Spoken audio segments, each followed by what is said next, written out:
Со спроведувањето на сајмот на кариера, младите од установите за згрижување на деца без родители и родителска грижа добија повеќе информации за тековните потреби на пазарот на трудот, за компаниите и нивните политики на вработување, за трендовите на вработување во целина, како и за значењето на образованието и практичното искуство со цел обезбедување на подобро работно место.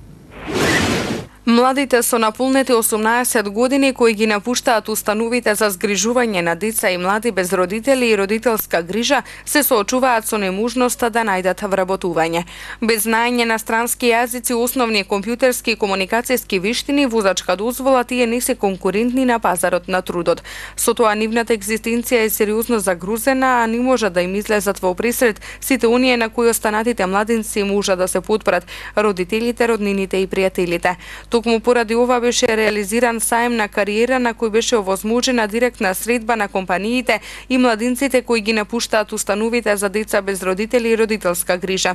На саемот на кариера своје обраќање имаше Драги Змијанац, извршен директор и основач на првата детска амбасада во светот Медјаши. Значи, сепак да се биде дете без родители и родителска грижа, а без подршка од државата, државните институции и социјално одговорните компании, за нив е голема потешкота.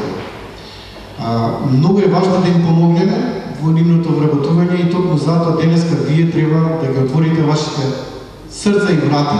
и можности да им објасните како тие по завршувањето на средното образование и високото образование може да бидат дел од работниот тим, од екипата на вашите компании, да придонесуваат во вашиот развој и да бидете вие многу предпознатливи пред граѓаните со многу помалку средства за реклама во телевизиите и радијата, ќе помогнете вашиот имидж и бренд да биде предпознатлив како социјално одговорна компанија, доколку вработите од оваа категорија на младинци, отколку да ја рекламирате вашата социјална одговорност. Во пракса е тоа многу битно. И затоа се радувам што дел од компаниите кои се присутни тука веќе имаат вработено младинци и младинки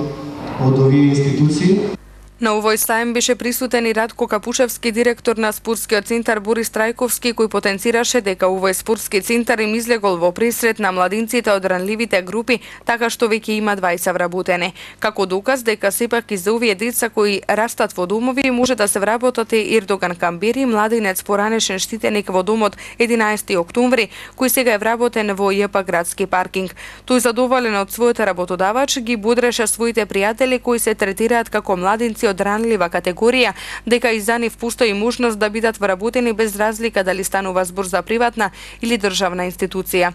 Тој додаде и дека не е единствениот штитеник кој е вработен во градски паркинг, туку вработени се уште 6 мина. Со спроведувањето на сајмот на кариера, младите од установите за згрижување на деца без родители и родителска грижа добија повеќе информации за тековните потреби на пазарот на трудот, за компаниите и нивните политики на вработување, за трендовите на вработување во целина, како и за значењето на образованието и практичното искуство со цел обезбедување на подобро работно место.